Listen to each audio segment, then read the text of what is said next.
La percepción que había de un empresario dentro del gobierno era el de las telenovelas, ¿no? Entonces era como, no, eso no es. O de un emprendedor, no, es alguien que no consiguió trabajo. Te juro, a ese nivel de desconocimiento era. Y para mí fue como, wow. Adriana Tortajada empezó a trabajar en el gobierno mexicano a sus 20 años.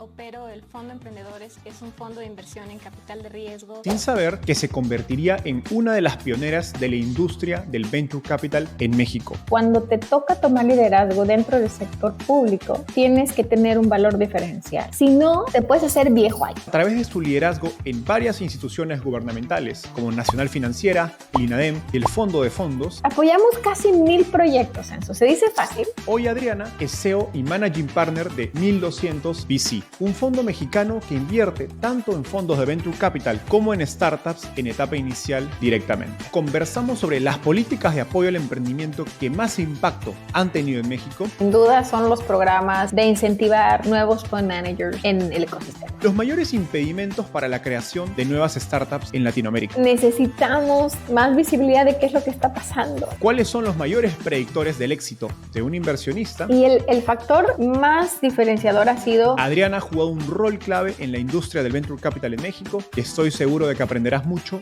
de su historia. Los dejo con mi conversación con Adriana de 1200 VC. Hola Adriana, ¿qué tal? Bienvenida al podcast. Hola Enzo, qué gusto estar contigo el día de hoy. Feliz de tenerte. Adriana, tienes una carrera poco común para ser inversionista de Venture Capital. Empezaste trabajando en la Secretaría de Promoción Económica del Estado de Jalisco, en Guadalajara, y pasaste mucho tiempo creando puentes entre el sector público y el sector privado, y eso te llevó a donde estás hoy. Pero cuéntanos brevemente, digamos, cómo llegaste a lo que llamamos el fascinante mundo de las startups. Qué buena pregunta, Enzo, porque sí, es verdad, es bastante atípico mi trayectoria. Yo estudié finanzas en la Universidad de Guadalajara y en el momento de mis prácticas profesionales siempre trabajé. Hice mil cosas, siempre fui muy curiosa e inquieta. Y me topé con el tema del servicio público por ñoña, como decimos en México, por nerdy, porque justo había dos, ¿no?, vacantes para los mejores promedios que pudieran hacer sus prácticas en la Secretaría de Desarrollo Económico. Y ahí me gané un lugar.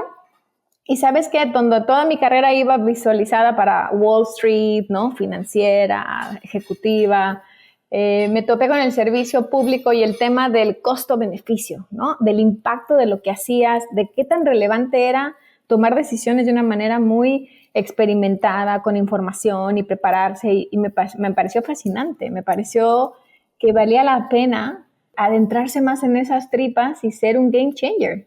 Y así fue como entro en el mundo del servicio público, tratando de encontrarle el lado humano o el lado más de impacto al mundo financiero, y me enamoré. De ahí ya no me soltó, se convirtió en una misión de vida, el cómo generar más impacto con el bias y el sesgo que hay de los diferentes actores que colaboran en un ecosistema de emprendimiento, innovación e inversión, y cómo poder ser yo una traductora. Me descubrí ese gran valor o superpoder, si lo puedo decir, de que yo lograba, ¿no?, coordinar, colaborar, congeniar y encontrar a dónde anotar el gol. Cada uno tenía diferente medición de éxito y a mí me apasionó cómo ser ese traductor y conector. Has contado en múltiples ocasiones que nunca te sentiste intimidada porque finanzas, inversiones, sea un mundo dominado por hombres. ¿Por qué? Porque crecí en una familia de hombres. Entonces, tengo 3 hermanos varones. Y ellos, yo les digo que siempre fueron mis entrenadores para el mundo financiero.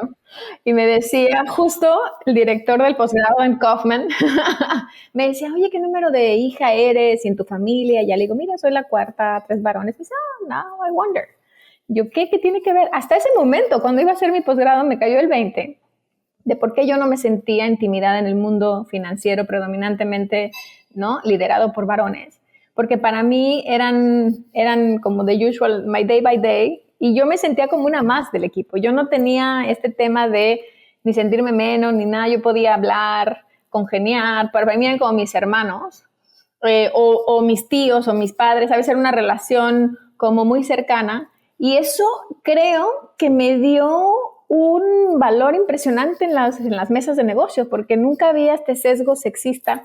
Ni yo lo sentía, ni tampoco, y si por el otro lado lo había, no lo leía, ¿sabes? Lo eliminaba completamente. Así que siempre estaría agradecida de haber nacido en un hogar predominante por varones, pero además con una madre profesionista, muy líder, muy directiva, química farmacobióloga, ¿no? Entonces, con dos padres también muy profesionales y echados para adelante, que ese fue también un ejemplo, yo creo, donde you are what you are, tienes gran valor para poner en la mesa, independientemente de dónde estudiaste, de dónde vienes y del género que tienes, ¿no? A través de tu trabajo estoy seguro que has tenido oportunidad o tienes oportunidad de colaborar con otras inversionistas o incluso emprendedoras, a quienes que quizás no tuvieron esa, digámosle, lujo o oportunidad de crecer en una familia dominada por hombres. ¿Cómo les aconsejas a ellas manejar esto que has descrito? Híjole, es un tema súper relevante. Yo recién en conversaciones con colegas profesionales he descubierto que algunas que tienen puestos muy de liderazgo, que inspiran en sus verticales, tienen una trayectoria parecida a la mía. Y algunas no. Fíjate que el otro día hablaba con una periodista, ¿no? Y ella me decía, yo también crecí entre varones, entonces hay ciertas coincidencias y hay otras que no. Y que les cuesta más el tema de speak out, de decir no, de no disculparnos, de tener que quedar bien, de no perder nunca las formas, o de irse hacia el otro lado, de ser muy, muy rudas, ¿no? Para que te escuchen.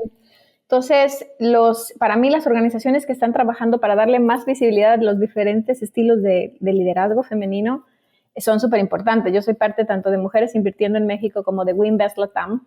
Y lo que más hacemos, estoy abriendo el capítulo en San Diego, es eso, tratar de dar visibilidad a que hay diferentes estilos, que el tema es animarte y poner esos, digamos, diferentes ángulos que tenemos como mujeres en la mesa. Hoy en la mañana tuve un consejo de la Asociación Mexicana de Capital Privado y mis colegas decían, oye, pues hay que buscar, ¿no? Ya viene el tema de transición, de liderazgo y hay que abrir elecciones al futuro presidente. Y todo el tiempo estaban hablando en masculino. Todo el tiempo, ¿no? Y entonces las pocas mujeres que estábamos era, oye, o presidenta, ¿no? No importa la palabra, pero sí como decir, oye, tal vez viene la era del liderazgo femenino, ¿no? Entonces hacíamos un poco de risa o sugerías algo y lo decía un varón en la mesa y todos dijeron, sí, claro que sí, cuando tú lo venías diciendo antes. Entonces, oye, pero yo también lo venía diciendo antes. Entonces, tienes que tener muchísima tolerancia a que todos tenemos sesgos y que más bien hay que trabajar y aportar valor para que eso se vaya eliminando y se vayan, ¿no?, venciendo y ser muy abierto y transparente en que tienes retos distintos. Varones y mujeres tenemos retos distintos por el rol que jugamos en nuestros núcleos familiares y en la sociedad.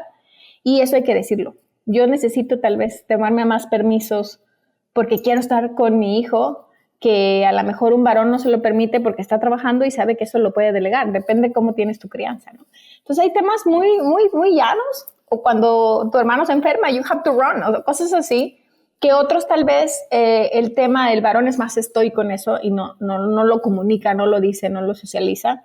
Y a mí me ha ido muy bien siendo súper transparente y honesta, diciendo cuáles son mis retos, y eso ha inspirado a otras mujeres a decir, oye, mira, yo nunca hubiera dicho cualquier cosa, tengo un problema, ¿no?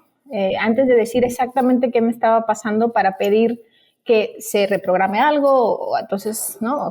O algo diferente, porque pues somos humanos, ¿no? Bueno, creo que de eso podemos aprender tanto hombres como mujeres y quizás más hombres sobre todo. Exactamente. Hablando de sesgos, antes de empezar la entrevista estábamos hablando acerca de cómo la gente se sorprende de que vengas de una experiencia de trabajar en gobierno, dado lo que has logrado y dónde estás hoy. Entonces me gustaría profundizar un poco en tu experiencia en gobierno y qué aprendiste allí, qué te llevaste positivo. Y empiezo con una frase que te escuché decir en una entrevista anterior y se me quedó mucho en la cabeza, que es, en el gobierno nadie te va a reclamar por no hacer nada, pero sí por tratar de cambiar las cosas y todos van a tener opiniones. ¿Qué aprendiste sobre cómo navegar la burocracia que te permitió tener tanto éxito e impacto en tu paso por el gobierno? Creo que la habilidad que yo descubrí a edad temprana en mi mundo profesional, por haber tenido, te digo, empecé a trabajar desde que tengo 16 años, por haber hecho muchas cosas sin tener ningún sesgo. Cuando te toca tomar liderazgo dentro del sector público, una de las primeras cosas que descubres es que tienes que tener un valor diferencial. O sea, tienes que ser un especialista en algo. Si no, te puedes hacer viejo ahí, ¿no? Nadie va a quejarse porque no hagas nada, porque cumplas tu trabajo, porque no te metas en problemas. Yo nunca he sido así, de quedarme quieta y estar en el status quo y esperar que las cosas sucedan. Siempre he tenido un rol muy protagónico. Siempre me ha gustado tomar el liderazgo con todos los retos que eso lleva. Pero para tomar ese rol tienes que estar muy preparado. Tienes que ser el más juicioso, como dicen nuestros amigos colombianos, el más no estudioso, el más nerdy, sí, porque si no, en el momento que se empiecen los debates, no tienes algo profundo que ofrecer o algo profundo, trascendente, y te sorprendería la apertura que hay de escuchar a alguien que traiga una idea diferente. El reto es hacerlo con el equipo que te toca, con los recursos muy escasos y en un tiempo límite, porque va a ser una carrera contra el tiempo. Los gobiernos tienen una fecha, claro, tienen una fecha de caducidad muy clara. Entonces, si te fijas, hay muchas analogías con el mundo emprendedor. Y yo descubrí, se te acaba el runway, o la ventana de oportunidad was not the right, o el mercado no estaba ready, ¿no? Los recursos son escasos, siempre tienes problemas de talento, tienes problemas de liquidez, ¿no? Entonces, acá también, para hacer cualquier cosa diferente, tenías que ir a pedir permiso de budget, tenías 7 organismos haciéndote auditorías, estabas súper fiscalizado porque son los impuestos de los ciudadanos, ¿no? Y tú decías, bueno, para hacer algo que tiene este impacto, aprendí muchísimo a generar indicadores de acuerdo a cómo el sistema lo medía. Entonces, creo que tuve mucho éxito en estudiar también una política, ¿no? Mi maestría es en política pública y desarrollo sustentable, y luego me metí en temas de Open Innovation and Corporate Entrepreneurship en Berkeley, y luego me fui a temas, ¿no?, de Kaufman, de Venture Capital, en Ecosystem Building, y todo eso me ayudó a decir, oye, al gobierno, ¿qué es lo que más le importa? Y yo creo que cualquier, ¿no?, agente, organización, es el efecto multiplicador que tienes de tu dinero. ¿En qué se transforma? Obviamente, algunos son retornos financieros, pues con un propósito. En el gobierno es cuánto desdoblo mi recurso, en qué lo transformo.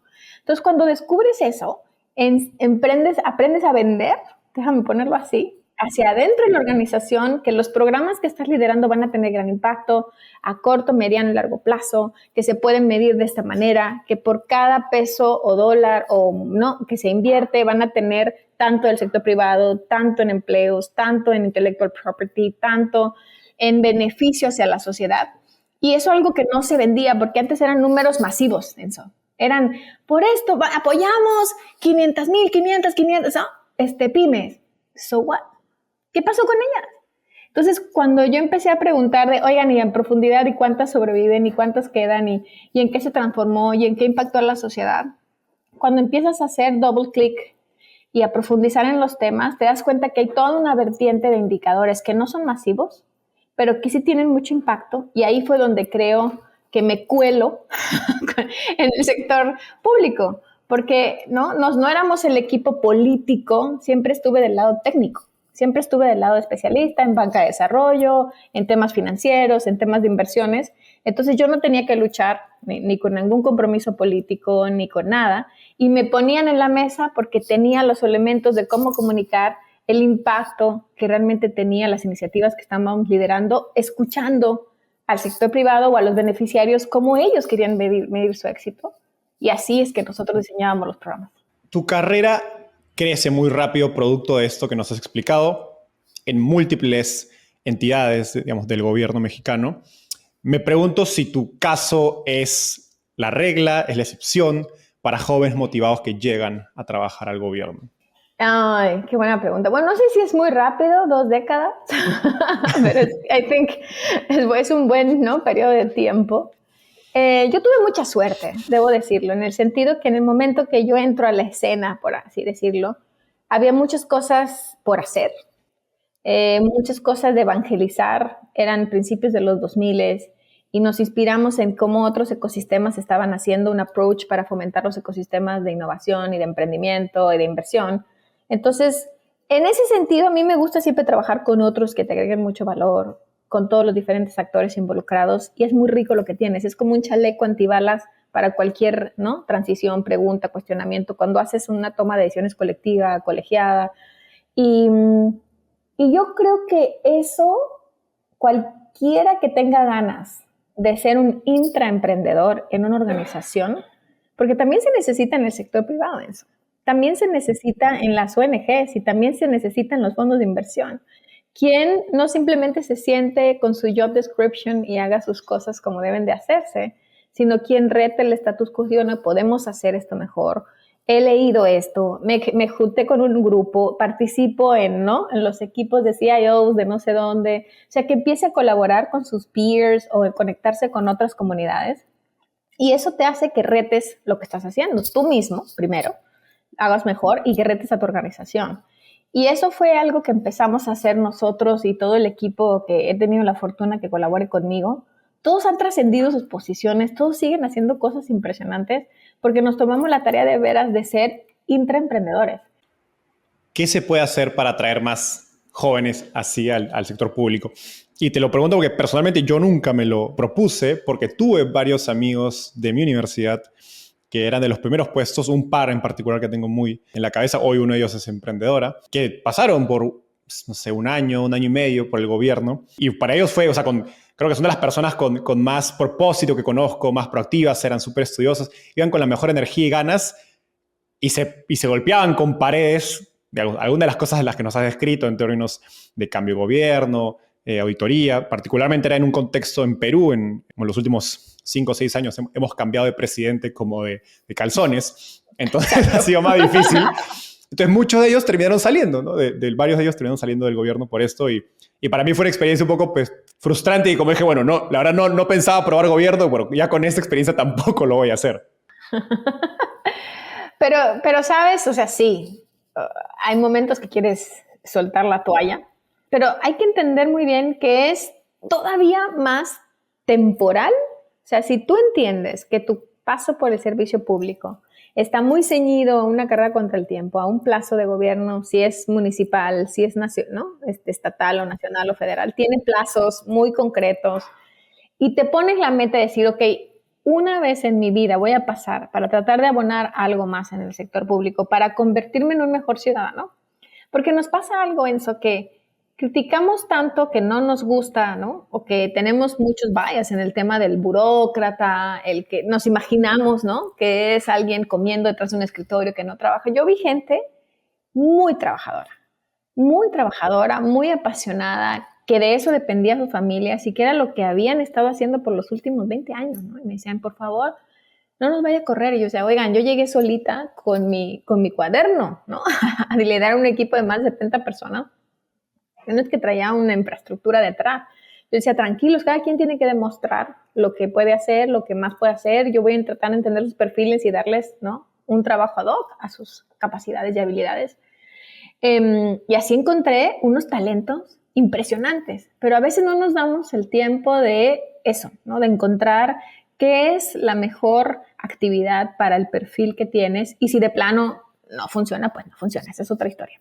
A mí me tocó muchos momentos de querer claudicar, pero era tan apasionante el saber que era súper temporal lo que estaba haciendo, que fue un aborto de la naturaleza porque yo nunca milité en ningún partido y que además me tocó tomar el liderazgo de cosas muy, muy relevantes en el momento que el ecosistema estaba listo. Yo tenía 10 años trabajando para la banca de desarrollo, haciendo los primeros fondos de inversión en ciencia y tecnología mexicana. Imagínate, principios de los 2000, vendiendo por el mundo, ¿no? Que un vehículo no tripulado aéreo ganó la Outstanding Contribution Award en Washington, o vendiendo el primer corazón artificial cuando nos estábamos compitiendo con China, o vendiendo los primeros functional foods, o el primer coche de baja escala deportivo 100% hecho en México. O sea, no teníamos atributos de marca. Era muy difícil. Todo el mundo veía la bandera, me acuerdo en los aviones, y decían, Italia. Y yo, no. Ahí hay una aguilita en el medio, no, es Italia, ¿no? En cositas así de bias, de sesgos, de empezar a decir qué valores sí había en nuestro país, en nuestra región. Yo sabía que si no lo hacía yo, nadie más lo iba a hacer, nadie más se iba a preocupar y que además yo tenía un periodo de tiempo, que eso se me iba a acabar. Y yo tenía esta sensibilidad de una década de haber trabajado con emprendedores, con inversionistas, con todos los actores y decir, esto es lo que hace falta. Si yo puedo sentar las bases y pasarle esta feta a otros, es increíble. Y eso, de verdad, fue una oportunidad única. Creo, por eso te digo que siempre hay un tema de golpe de suerte, pero la suerte llega si estás trabajando para encontrarla. Me encanta este mensaje. Una idea que se conecta, que te he escuchado mencionar antes, es que en el sector público nunca eliges a tu equipo y que ser líder es hacerlo mejor con el equipo que te tocó. Exacto. ¿Qué aprendizajes te llevaste de esa experiencia sobre el liderazgo y efectivamente, ¿cómo haces lo mejor con el equipo que te toca? Hay un tema que creo que es el mayor regalo que me dio mi paso por un equipo tan grande en el sector público, es el tema de no olvidarte que son seres humanos con necesidades y emociones. Yo lo primero que entendí es que yo no los podía motivar. Y se los dije, les hice una presentación y les dije, I'm not the cheerleader.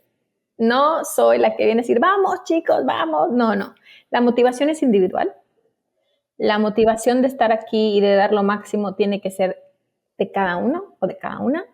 Lo que sí puedo hacer es enseñarles muy claro hacia dónde queremos anotar, ¿no? El tiro, los esfuerzos, el gol. Y en eso sí es mi labor, darles las herramientas y entender ustedes qué pueden sumar en el equipo y qué rol van a jugar en la cancha.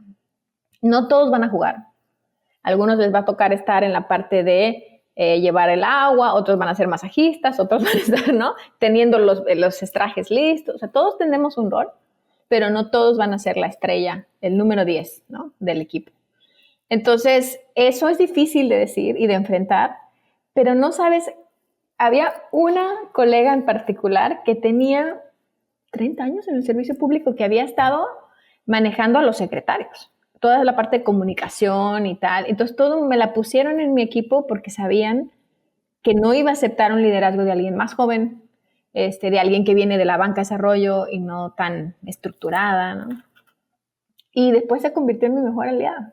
Cuando todo el mundo pensó que íbamos a sacar chispas, nos íbamos a pelear, no te digo que no empezamos así,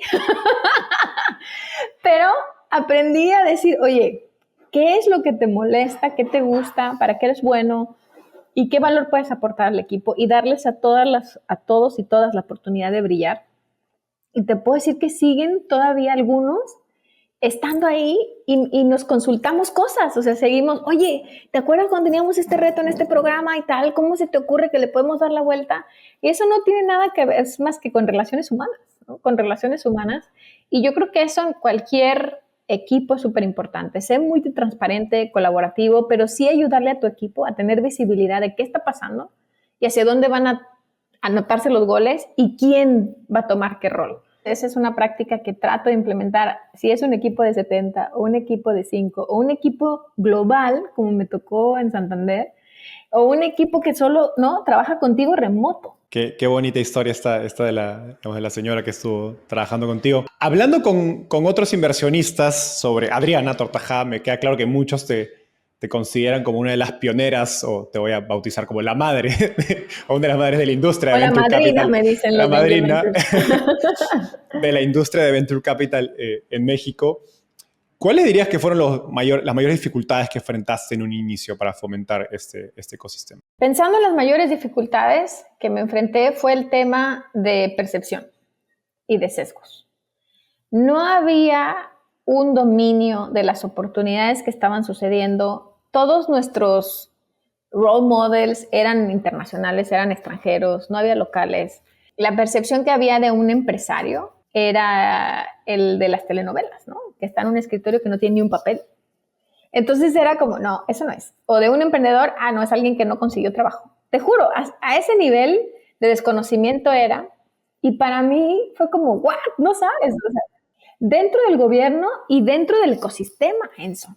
Era muy difícil que alguien que no tenía esta trayectoria de haber ido a super escuelas y haber construido esa red a nivel college y de haber sido, ¿no?, el sobrino, nieto, hijo de alguna familia con 3 apellidos o de haber tenido acceso a este círculo, ¿no? Era muy difícil que la hiciera. No había una plataforma de acceso democrático para dar visibilidad a ese talento fragmentado que hay en nuestra región, que son unos cracks y unas cracks, y que pudieran realmente llegar a escalar sus ideas y sus innovaciones. Quien lo había hecho era porque tenía la fortuna, ¿no?, de tener acceso o a estas redes o a esta visibilidad, a hacer sus primeras pruebas, tenía el fideicomiso que le habían dado, o sea, como un montón de situaciones que era muy difícil que alguien de la nada llegara a la parte de escalar una innovación. Entonces, esa parte, por un lado, de desconocimiento de cuál era el perfil de una emprendedora o un emprendedor y qué necesitaban para ayudarse, ¿no? Para darles visibilidad, facilitarlos. No era un tema solo de entrenamiento, porque yo creo que una emprendedora, un buen emprendedor que encuentra un problema y que tiene la solución y la quiere llevar al siguiente nivel, no necesita que le eduques, necesita que le des herramientas, que le des plataformas, que le des acceso a clientes, que le ayudes a retener talento, que le des programas que le vayan acompañando en el camino y que no le des, ¿no? Un recurso así chiquito, nada más como, ay, para decir que estoy ayudando. No, necesita que realmente te comprometas con esa estrategia y ahí empezamos a decir, el pulverizar mucho los recursos públicos no tiene el impacto que deberían de tener en el ecosistema, sobre todo emprendimiento, innovación e inversión. ¿No? Estamos hablando del emprendimiento de alto impacto con un componente digital, social, cultural, creativo, de intellectual property. Entonces ahí empezamos a ser muy transparentes, decir, oye, no sirve que pulverices y hables de los miles de millones de apoyos cuando eso no se traduce, son autoempleos, no se traduce en organizaciones que capturen valor, que escalen, que puedan capturar también el talento, que había una gran fuga de talento, que hagan, ¿no?, coinversiones con otros, que el sector privado que necesita esas innovaciones los empiece a ver. Empezamos a hacer roadshows por todos los estados de México y 4 entidades en Estados Unidos, porque hay una comunidad latina súper importante y una comunidad de la diáspora en ese momento México. Después descubrimos muchas otras que los empezamos a convertir en inversionistas también, ¿no? De empezar desde inversionistas ángeles, luego pasar la estafeta a nuestros queridos amigos de Angel Ventures y luego empezar a pasar estafetas, ¿sabes? O sea, hay cosas que en el momento el sector público puede tener una intervención, pero cualquier intervención produce un efecto paralelo.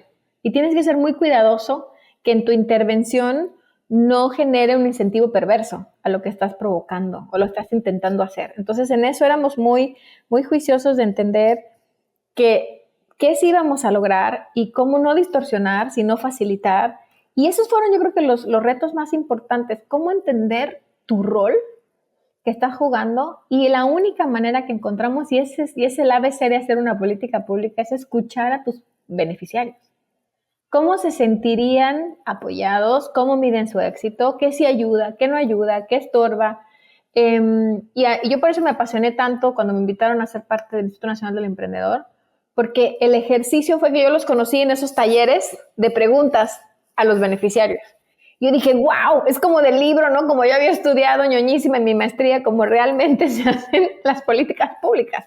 Entonces, creo que ese reto es que a veces la velocidad con la que se mueve un gobierno, los compromisos políticos, no se dan el tiempo de hacer un poquito de slowdown, rápido, preguntar, pivotear, validar, ajustar y lanzar iniciativas que realmente el beneficiario se las ponga como camiseta, las use, las aproveche y dé un retorno, ¿no?, a lo que se está esperando. Mencionaste ahorita el Instituto Nacional del Emprendedor, pero fuiste parte de otras instituciones como el Nacional Financiera, Fondo de Fondos, que eventualmente lleva a Mexico Ventures, que fueron varias instituciones, digamos, pivotales en el crecimiento del ecosistema de startups y de inversión en México. De toda esta experiencia, ¿qué políticas, digamos, de apoyo al emprendimiento crees que fueron las más efectivas y cuáles que pensabas que iban a hacerlo no fueron tan efectivas? Yo creo que, a ver, de las más efectivas, Enzo, sin duda, son los programas de incentivar nuevos fund managers en el ecosistema. O sea, yo creo que el que de manera conjunta, lo más difícil de un emprendedor o de un inversionista es hacerlo la primera vez. Entonces, que alguien confíe en que tú tienes algo distinto que aportar, muchas cicatrices y lecciones aprendidas que aportar, y por tanto eliges, ¿no?, hoy transitar en un rol, porque finalmente es que ya lo venías haciendo emprendedor o operador, o venías siendo un gran ejecutivo y hoy quieres ser inversionista, o viceversa, ¿no? Oye, fui un gran ejecutivo o una gran ejecutiva y hoy quiero ser emprendedora. Entonces, esas como transiciones en las trayectorias profesionales, creo que fue el mayor éxito que yo pude, ¿no?, sumar junto con las diferentes iniciativas y los equipos en los que colaboré en el sector público. El poder poner a disposición de estos talentos emergentes recursos para darles ese voto de confianza, ese espaldarazo que generara nuevos actores más catalíticos en un ecosistema joven de emprendimiento e innovación. ¿Con eso te refieres a apoyar el nacimiento, digamos, de los primeros fondos de inversión? De los primeros fondos de inversión, que en Fondo de Fondos fue, ¿no?, la unidad de VC. Fondo de Fondos antes no invertía en fondos 1. Entonces, imagínate, nosotros decíamos, ¿y quién entonces va a tener la sensibilidad y el estómago para invertir en un startup, ¿no? En early stage, en etapa temprana. Si no hay un VC, si no hay un venture capitalist o un capital emprendedor manager. Entonces, ahí, por ejemplo, fue la primera cosa que empezamos a empujar desde Nacional Financiera, nosotros siendo inversionistas en early stage en ciencia y tecnología. Entonces, ahí fue un poco de, oye, tocarle picar las costillas, llevarlo a consejo y decir por qué y documentarlo con la ayuda de A.T. Kearney, por qué había oportunidades de crear una unidad de VC que tuviera otras características distintas a las iniciativas de private equity que estaba haciendo Fondo de Fondos. Y traer un co-manager experto, traer equipo a la mesa, gente que ya venía haciéndolo y ayudara. Y luego eso en INADEM se traduce en que, ok, ya había private equity, venture capital, entonces faltaba la parte de seed investments. Y ahí muchas, digamos, second level management de fondos o grandes profesionales, terceras generaciones de family offices o demás empezaron a hacer sus vehículos con la idea de que ellos querían invertir más early, pero sus instituciones no tenían ese apetito de riesgo, ¿no? Entonces fue súper interesante, yo creo que ahí sí fue un game changer. Y del lado que te puedo decir que hoy no lo volvería a hacer, es la parte de hubo toda una serie de apoyos para emprendimientos de alto impacto, que esa definición la acuñamos, incluso la adoptó después los países de la Alianza del Pacífico y demás, que tenían un tema de componente de beneficios de 360 grados, ¿no? Es decir, soy justo con mis empleados, con mis inversionistas, con mis clientes, con mis proveedores, ¿no? O sea, ese era justo el componente y con un componente de innovación tecnológica, tech-based, tech-enablers of deep tech. Y ahí se metieron algunas solicitudes que no eran reales, ¿sabes? Que era solo para bajar el recurso público y no comprobar y no dar evidencia. Y a veces la gente, tenemos ese tema de que nos cuesta tener el accountability, ¿no? Nos cuesta documentar lo que estamos haciendo. Es algo que en Latinoamérica se deja de hacer y por eso es cuando uno googlea noticias buenas, salen primero las malas, ¿no? que las buenas, porque no tenemos la disciplina de escribir un blog, de contar la historia, de decir dónde estamos, de contarlo, de documentar lo que está pasando para vender mejor la región. Y ahí hubo muchísimos, apoyamos casi 1,000 proyectos, Enzo. Se dice fácil, pero es que cada uno presentaba, ¿no? Desde INADEM. Desde INADEM. Cada uno prestaba su propuesta. Eran apoyos entre 3 y 5 millones de pesos, que si lo traducimos en dólares para toda la audiencia, había sido un tipo de cambio de 10, pues más o menos. Y imagínate, para un startup que estaba arrancando, poder contratar ese equipo técnico que le hacía falta, era bastante dinero, ¿no? Poder contratar esa certificación que le hacía falta para entrar en esa cadena de valor, poder tener ese equipo que les necesitaba para llevar su innovación. Y luego no comprobaban, no contaban. Porque tampoco había una hiperfiscalización de, oye, lo compras y te lo pago. No, era el recurso creyendo en esa propuesta. Y también podías decir, oye, sí los contraté, pero nuestra innovación no funcionó y este fue el resultado. O sea, cuando tienes un recurso no reembolsable, lo que tienes que evidenciar es que lo usaste y el resultado que hubo. El resultado nunca va a ser bueno o malo. It is what it is. O sea, pasó lo que pasó. Y aún así, no había la disciplina de contar. Tratamos de hacer todo lo posible para evitar los intermediarios. Y aún así nos dábamos cuenta que la gente contrataba gente para hacerlo. Queríamos que el emprendedor, ¿no? Contara las historias o la emprendedora y aplicara. Sabíamos que era un coñazo, pero había que hacerlo por ese sistema. Y ahí yo te diría que no, siguió habiendo, ¿no? Prácticas que no fueron tan transparentes en el sentido de que pudieran los beneficiarios reales contar, documentar y comprobar. Y eso es muy difícil. Es muy difícil cuando tienes que manejar una política nacional con un equipo muy pequeño, con sistemas que se estaban construyendo mientras íbamos, ¿no? Siempre decíamos que el INADEM estábamos volando el avión mientras íbamos terminando de armar las piezas. Y teníamos además una apertura de mejora continua. O sea, éramos súper innovadores en el tema, oye, si mi convocatoria tuvo un error, dímelo, lo ajusto y la volvemos a lanzar. Yo creo que esa parte... Pero suena que fue un tema de operación más que de impacto. Yo creo que sí. Pero entonces, como no tengo las evidencias, me cuesta contarte qué impacto tuvo. Porque tenemos que cerrar los ciclos. O sea, si no tenemos información, ¿cómo contamos si fue bueno, si fue malo? ¿Cómo lo ajustamos? ¿Cómo lo mejoramos? si no tiene la responsabilidad de contarme o de decirme o incluso pedirme ayuda, ¿sabes? O sea, me fraudearon, yo qué sé, ¿no? O sea, denunciémoslo juntos, no pasa nada. Porque no, en realidad era un tema justo de generar esas evidencias. Y yo creo que esa es la lección. O sea, en un tema hubo mucho incentivo para traer nuevos inversionistas a la mesa, nuevos vehículos y dejar que los ciclos, ¿no?, avancen, porque todos sabemos que estamos siempre sujetos al mercado. Pero en el tema de emprendimiento hizo falta más evidencia para poder contar las historias de impactos y pivotear y mejorar y que entonces pudiera haber trascendido en el tiempo. Porque esa opacidad hace que no lo puedas vender y volverlo a conectar, ¿no? Y volverlo una política más replicable o de largo plazo. Hoy también apoyas al gobierno de Perú como miembro del Consejo de Inversión del Fondo de Fondos Peruano de COFIDE, que es el Banco de Desarrollo de Perú. Saludos allá a mi amigo Juan Carlos Crespo. Saludos a todo el equipazo de COFIDE, que los amamos. ¿Cuáles crees que son los mayores impedimentos para la creación de nuevos emprendimientos en Latinoamérica? Cosas que quizás estén fuera de tu control, pero que no te dejen dormir. Algo que es súper interesante, que independientemente de si somos, ¿no?, una economía emergente o desarrollada, yo lo que veo que sigue haciendo mucha falta en nuestros ecosistemas, pero te puedo hablar inclusive a nivel continente, es que el emprendimiento emergente o el inversionista emergente necesita más apoyos, o sea, necesita plataformas, visibilidad, necesita este tipo de programas que piensen como ellos o como ellas tienen sus necesidades de medir el éxito, ¿no?, que les den los plazos que sean más coherentes y realistas o que nos movamos a mayores velocidades también. Entonces, algo que me quita el sueño es eso. ¿Cómo podríamos acelerar las cosas? Porque el momento, hoy más que nunca, con tantas cosas por hacer, se requeriría de todos los actores, ¿no?, mayor velocidad. A mí misma me pasa hoy como VCpreneur, ¿no?, levantando un fondo de inversión, que quisiera que el otro tuviera más sensibilidad de los tiempos o la otra.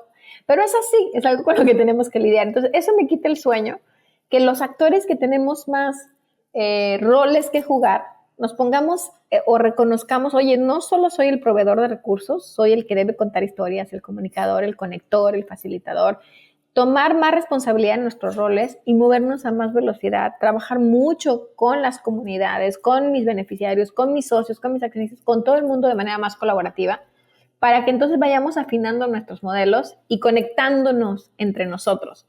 Porque algo que sí me duele, que a pesar de estar 2 décadas en esta industria y haber trabajado para el sector público, pero también para el sector privado a nivel global, y hoy con esta iniciativa, ¿no?, de 100% privada, es que necesitamos más visibilidad de qué es lo que está pasando y qué falta por hacer. Entonces, yo aplaudo mucho, me encanta estar hoy en tu podcast, por ejemplo, porque tú cuentas historia. Pero esa necesidad de urgencia de poder apoyar a más rápido, en las ventanas de oportunidad correctas y también ser muy disciplinados cuando las condiciones no están y aguantar un poco, aunque cueste.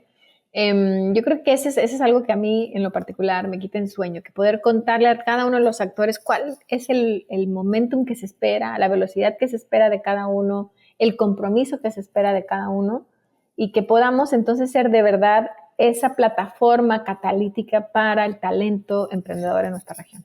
Me encanta este mensaje. Yo personalmente creo que en términos de comunicación y contar esas historias todavía hay mucho por hacer, aún con todo con lo que hacemos en Startupeable. Creo que todavía el ecosistema es pequeño, falta que sea más conocido. Creo que es importante que los emprendedores que ya tuvieron éxito, que están teniendo éxito, se vuelvan más modelos de rol, no role models. Creo que es importante esa, como ese le dicen, es un gran punto. El camino del héroe, ¿no? Yo siento que en Latinoamérica todavía la mayoría de jóvenes, sobre todo fuera de familias de más ingresos, pues los role models que ven son deportistas y quizás cantantes de reggaetón, ¿no? Y falta, creo que ese componente, que los emprendedores también sean más públicos acerca de sus caminos, de sus historias, de su éxito, porque si no es difícil inspirar a una siguiente generación, ¿no? En Estados Unidos creo que una de las cosas que tiene Estados Unidos es que creo que políticamente es complicado igual, pero históricamente creo que en Estados Unidos se celebra el éxito y emprendedores como pues Elon Musk, Jeff Bezos, son a veces hasta celebridades, ¿no? Y salen con modelos y todo. Entonces, independientemente de si es lo correcto o no, creo que eso genera que gente joven los mire como un camino, que mire la carrera emprendedora como un camino atractivo, ¿no? Y eso me encanta, y lo decíamos al principio, ¿no? La escasez, los mal retos que yo tuve es que no había role models. No había en general en la región, y luego los poquitos que hay los queremos matar a pedradas porque no, que sí lo está haciendo bien o no. O sea, espérate, ¿no? Deja que nos representen. Todo es perfectible, sí, pero contemos más historias y yo soy una fanática de la narrativa. O sea, yo creo que si nosotros pudiéramos aprender, y lo decía Pato Villalobos, un gran emprendedor, que si nosotros tomáramos más cursos de contar cuentos en Latinoamérica, podríamos vender mucho mejor las oportunidades que están y nuestras experiencias, porque como tú dices, hay ecosistemas que celebran el éxito, pero que también celebran el fracaso, que también celebran, ¿no?, las lecciones aprendidas y intentarlo, y que estás pidiendo honestamente ayuda para, ahora sí que ya pivoteaste y le quieres dar por aquí, pero hace falta mucha más inspiración y datos duros, que nos ayuden a contar la historia real que está pasando en el día a día en nuestra región. Hay muchas cosas y muchos retos, pero los hay a nivel global. Y incluso otras regiones tienen retos todavía más difíciles, como son momentos de guerras o momentos, ¿no?, muy drásticos en el cambio climático, muy drásticos en el tema de movilidad, de migración, de tal. Entonces, tenemos tantos problemas por resolver que los que lo están intentando deberían ser los héroes del front page del periódico, ¿no?, o de las notas o de las historias. De algún modo, tu paso por el gobierno y luego en Santander es como el primer acto de tu carrera, y ahora en 1200 BC o 1200 BC es que como el segundo acto para apoyar al desarrollo del emprendimiento en Latinoamérica. ¿Cuáles dirías que son los retos pendientes que hoy buscas resolver desde 1200 BC? Mira, una de las cosas más importantes que yo aprendí en estas 2 décadas es que sigue habiendo cosas por hacer y huecos por cubrir. Tú lo decías ahorita desde tu trinchera con Startupable, ¿no? Desde las trincheras de Venture Capital, sigo viendo que cuando hay más recursos disponibles, la gente tiende a moverse en la famosa trayectoria de la curva J, ¿no?, en la famosa trayectoria de inversión de desarrollo de un negocio.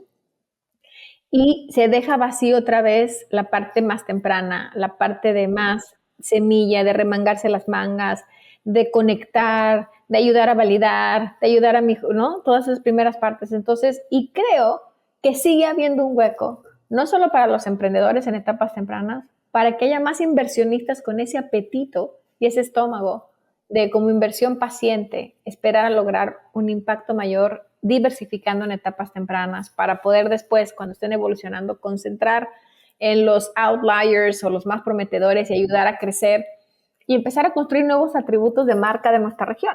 Tu tesis es de algún modo que a medida que el ecosistema de Venture Capital en México, en Latinoamérica ha crecido, los fondos que les ha ido bien o que han crecido se mueven a etapas más tardías, digamos, del espectro de inversión. De una etapa quizás pre-semilla o semilla se mueven a una serie A, a una serie B. Y queda ese hueco al inicio. Es como la oferta y demanda, ¿no?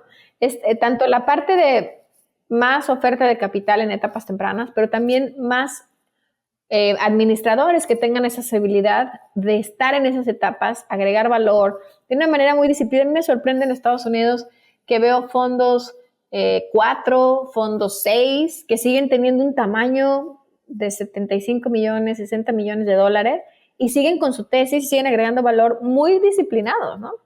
En cambio... Como fondos boutique enfocados en etapas semilla. Muy boutique, muy en etapas semilla, pero muy en su vertical, muy agregando valor. Yo creo que a 2 décadas de haber visto el nacimiento de esta industria, que empezó muy generalista porque no había más, a tendencia más de vertical y especialización, a invertir de manera, ¿no?, remota y de manera global o regional, creo que sigue siendo falta un gap ahí que llenar de un inversionista que tenga ganas y apetito de desarrollar tanto a los fund managers como a los founders.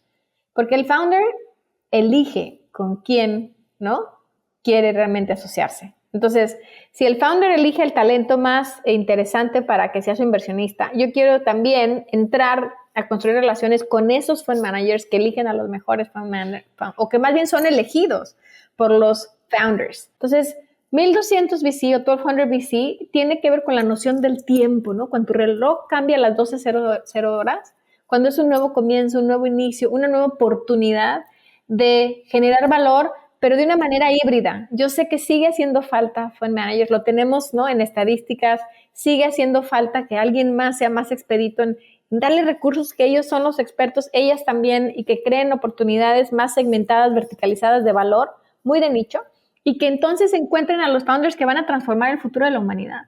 Eso es la gran apuesta. Es más difícil, tienes que tener un ejército para llegar con los founders directo, que realmente la están rompiendo, ¿no? Porque ellos están en sus verticales, en sus ecosistemas, en sus comunidades, y no están tan abiertos, no están tan visibles, y no es el deal que se están peleando todo el mundo. Hay que ir a por ellos o a por ellas. Entre Fondo de Fondos e INADEM, tuviste la oportunidad de apoyar a más de 60 fondos de inversión y has podido ver su desarrollo a lo largo de los últimos 20 años. Me imagino que de esos estimo que harán hoy día 5 o 10 que estén activos y quizás están ya en su fondo 2 o 3 o 4. ¿Cuáles dirías que son los mayores, digamos, predictores del éxito de un fondo de inversión, ¿no?, de un fund manager, como lo llamas? ¿Existen algunas señales positivas que puedes ver desde un inicio? Yo ya he podido ver fondos 4 en Latinoamérica, ¿no? Entonces, yo te diría que la estadística es un poco más grande que 5. Yo creo que hay como todavía unos 20 que sobreviven ahí de diferentes escalas. Y el factor más diferenciador ha sido la diversidad que tienen en el equipo de trabajo. Cuando tienen talentos complementarios que están abiertos a hacer, ¿no?, evitar estos bias de sesgos de nacionalidades, de género, de trayectorias, de nivel educativo, ¿no?, de dónde vienes, que cuna no hace destino, como dicen por ahí. Yo creo que son los equipos que he visto escalar más, sortear todos los retos que implica, porque al final en un equipo de managers de un fondo tiene que haber una decisión de casarse. O sea, es un matrimonio que además, ¿no?, por largo plazo. Es emprender también, y a veces parece que no se percibe tal cual, pero son tan emprendedores y toman tanto riesgo al igual que una emprendedora o un emprendedor, ¿no?, que lleva una transacción en directo. Porque no solo arriesgan su patrimonio, sino que además llevan todo el compromiso fiduciario de administrar patrimonio de otros.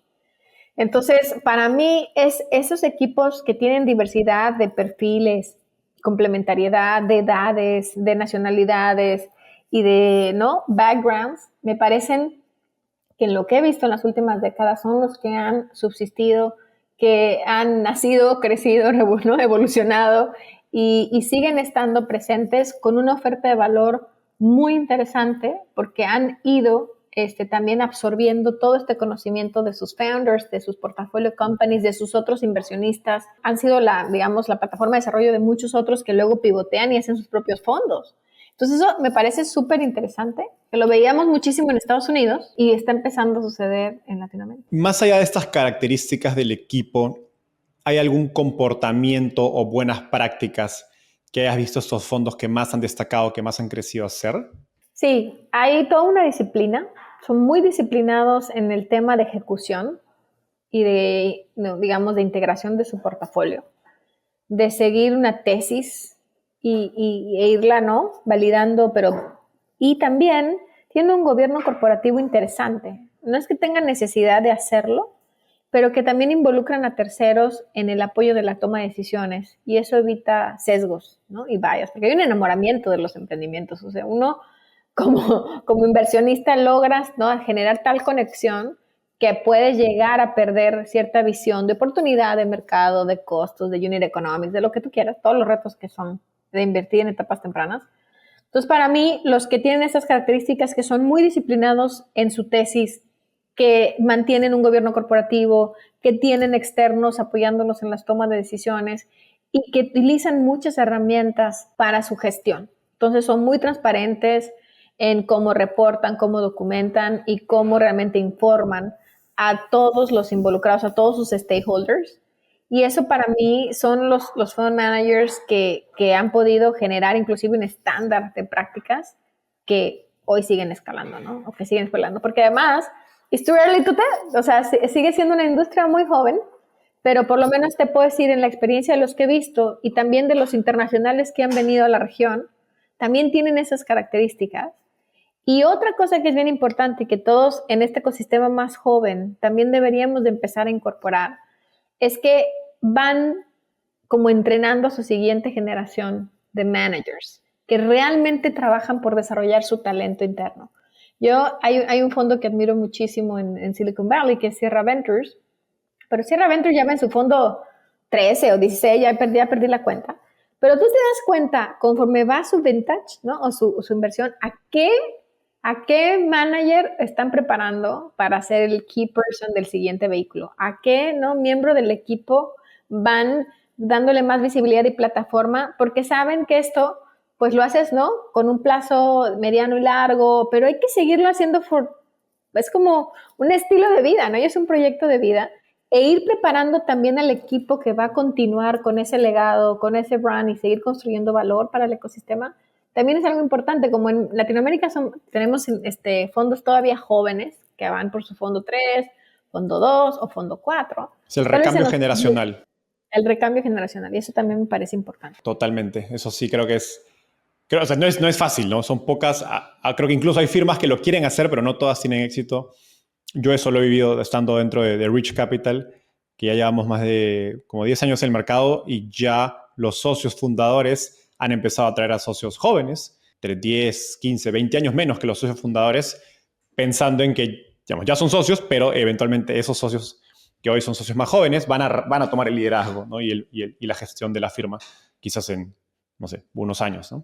Ahora, del otro lado, existen algunas señales negativas, algunas banderas rojas que te mantienen fuera de apoyar a un fondo de inversión, a un inversionista de Venture Capital. Hay una barrera que creo que es la que siempre me enciende todas las alarmas, y es que del otro lado no hay la apertura de escuchar. No hay esta humildad y apertura para poder saber que hay otras personas que piensan distinto, que hay diferentes puntos de opinión, que nada es personal y que al final el hacer un análisis de si te sirve, funciona, si no, pues sigue adelante. Pero yo he visto algunos managers que empiezan a tener un ego muy interesante. Todos luchamos con el ego todos los días. Cualquiera que diga que no, está mintiendo, no lo está reconociendo. Pero hay algunos que en la mesa de toma de decisiones a veces no lo dejan de lado, ¿no? Y eso creo que te puede hacer mucho daño como inversionista a la larga, porque este mundo es de ciclos, ups and downs, y siempre tienes que mantener tu valor tu valor en la mesa, ¿no? Yo soy un agregador o una agregadora. Y yo creo que ese es para mí cuando se me encienden todas las alarmas. Hoy la evaluación de muchos de los casos de éxito y unicornios de Latinoamérica está en tela de juicio, digamos, debido a la burbuja que hemos vivido en los últimos 2 años. Y a la vez, pues uno puede invertir su dinero sin riesgo a tasas de 5% en dólares, más de 10% en pesos, con CETES en México. Son tasas bastante atractivas, ¿no? Entonces me pregunto, en tu rol como limited partner, ¿no? Como inversionista en otros fondos, ¿cómo ha cambiado tu mirada, no sé si optimismo sobre la oportunidad de invertir en startups en Latinoamérica? Tocas el punto más, el elefante in the room, ¿no? Para todos los que estamos levantando capital. Es súper relevante eso, pero yo creo que a pesar de las condiciones o justo tomando en cuenta las condiciones macroeconómicas que estamos viviendo, se ha demostrado también en estos ciclos que los vintages que más retornos, ¿no? O las cosechas que más retornos tuvieron es justo en estos momentos de downs de los ciclos, ¿no? La sobreoferta que hubo de capital y el aceptar valuaciones, digamos, un poco locas, como mi amiga Susana García Robles dice, después de la borrachera, ¿no? Que pasamos, viene la cruda, ¿no? Viene la cruda moral de que la resaca. La resaca, exacto, de que había demasiado capital, pues precisamente por COVID, porque no nos podíamos mover, entonces empezaron a encarecer cosas que una vez más voy al tema de disciplina, de si no eres realista, al final esta industria es de entrar a un precio, ¿no? adecuado que te permita que en la salida tengas el retorno esperado, ¿no? Y tú lo has tocado con varios de tus invitados, ¿no? El Power Law, has tocado muchos de estos temas tan complejos del modelo de Venture Capital o de startups con innovación. Entonces, creo que las condiciones están dando eso, pero finalmente la industria de Venture Capital ha demostrado generar un efecto multiplicador mayor, porque justo está buscando la innovación que va a ser, ¿no? The cutting edge thing, o la gran solución que va a ayudarnos a que no se nos acabe el mundo en el que estamos viviendo, por así decirlo, ¿no?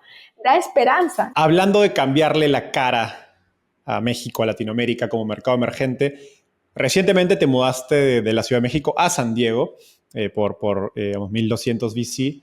Entiendo con la idea de crecer tu red de contactos en Estados Unidos, construir esta plataforma más regional. ¿Cuál es tu sensación hoy sobre optimismo o pesimismo de inversionistas norteamericanos, estadounidenses acerca del mercado de Latinoamérica? Yo justo me mudé porque mi socio fundador está aquí y nuestro anchor investor, y como bien dices, entender que para hacer una escala regional, ¿no? A veces hay que salirte y empezar a conectar desde este mercado.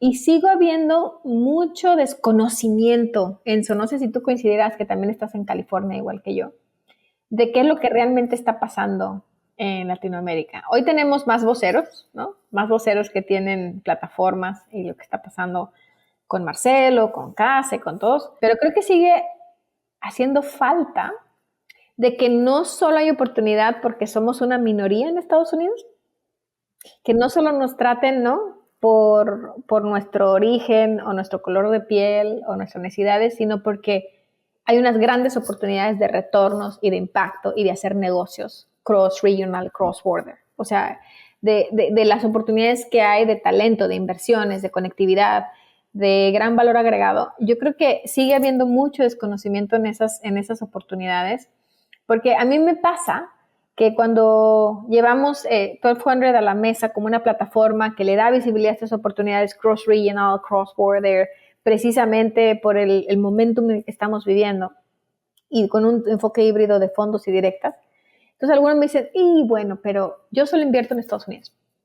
O del otro lado, solo invierto en Latinoamérica. Entonces le digo, pero el beneficio está justo, ¿no?, en hacer cross-polinización, digamos, porque somos un continente, ¿no? Somos un continente que si se conectara más, seríamos más fuerte hacia las otras regiones a nivel internacional. Y hay una oportunidad única de momentum también de mercado, ¿no?, con el tema de nearshoring y lo que está pasando. He visto más apertura de decir, oye, mira, no lo había pensado, y les comparto así una anécdota muy rápida. Pudimos estar hace poco en el ecosistema de Cambridge, Massachusetts, y yo te lo juro, ¿no?, con todo este tema de sesgo que tenemos nosotros de pararnos y pichar en frente de inversionistas muy sofisticados, tuvimos la oportunidad de picharle al endowment de Harvard. Pensarías que dirían, bueno, un fondo 1, un fondo de $100 millones como objetivo, ¿no sería interesante? No sabes, de 30 minutos que nos habían dado, tardamos hora y media. Y lo que más le interesaba a esta chica, justo venía del sudeste asiático, de revisar qué estaba pasando en las emerging fund managers, en las emerging economies de aquel. Pero nadie antes que nosotros le había tocado de Latinoamérica. Entonces me decía, oye, claro, ella era nueva, no sé si antes de ella había otros, ¿no? Pero ella justo fue, sí, porque capaz que nos brincan todos cuando escuchen el podcast. Yo ya fui, ¿no? Sí, a lo mejor sí. Pero estoy hablando de la ejecutiva que me atendió, ¿no? Y lo relevante que estuvimos nosotros es la cantidad de preguntas que nos hizo a la región, después de 2 décadas lo que le pude contar, después de haber apoyado a otros países a crear sus fondos de fondos y haber estado muy de la mano con tantos equipos en Chile, Perú, Colombia, Argentina, ¿no? Inclusive Brasil, todo lo que Centroamérica, lo que está pasando en nuestra región, y darle ese pulso y contarle y hablarle de estas oportunidades, para ella fue un lujazo. Le encantó analizar, obviamente me dice, sí es algo que podemos considerar. No tenía vallas, o sea, nunca me dijo, ay, no hacemos fondo 1, ay, no hacemos fondos latinos, ay, no hacemos cosas cross-border. Jamás me salió con un no, con un listita de checkboxes, sino fue súper abierta en decir, oye, me encanta, edúcame más. Yo no conocía, no pensaba ir a Latinoamérica, pero ahora que tú me lo dices, me falta ir a esa región. Entonces, a veces hay que estar ahí, ir a tocar todas las puertas, aunque esperemos si nos digan que sí o que no, porque esta industria es de construir relaciones a largo plazo, for the long way, ¿no? Y hay que tratar a toda costa de eliminar los bias que tenemos naturalmente, y eso creo que por algo estamos de este lado, ¿no? Estamos tratando de contar otras historias y hablar desde otro ángulo de las oportunidades que realmente están emergiendo en todo nuestro continente y del apetito que hay también por diversificar, por generar plataformas de acceso, de retorno y de impacto Entonces eso me parece apasionante. Adriana, llegamos al final. Esta es una última pregunta que me gusta hacer. Bueno, mil gracias. Si miras 10 años hacia el futuro y te pones tu sombrero más soñador, ¿cuál es la visión más extraordinaria de 1200 VC? Hacia el futuro, lo que busco es que siga estando en esos fondos 2, fondos 3, fondos 4 y que 1200 VC sea la plataforma de visibilidad para los emprendedores y fund managers que van a transformar el futuro de nuestra humanidad, para los más innovadores. Me encanta. Y que obviamente genere mucho retorno. Sobre todo. Sobre todo para mis sentidos. Porque si no, no van a haber más fondos. No te va a haber más fondos, pero eso que quede claro. Adrián, llegamos al final. Ha sido un gustoso tenerte en el podcast. Gracias por tanta energía y nos vemos en un próximo episodio. Gracias, Enzo, por tu gran misión y porque necesitamos más, ¿no?, actores tan relevantes como tú que cuenten las historias de lo que está pasando en esta región. Gracias. Mil gracias y enhorabuena.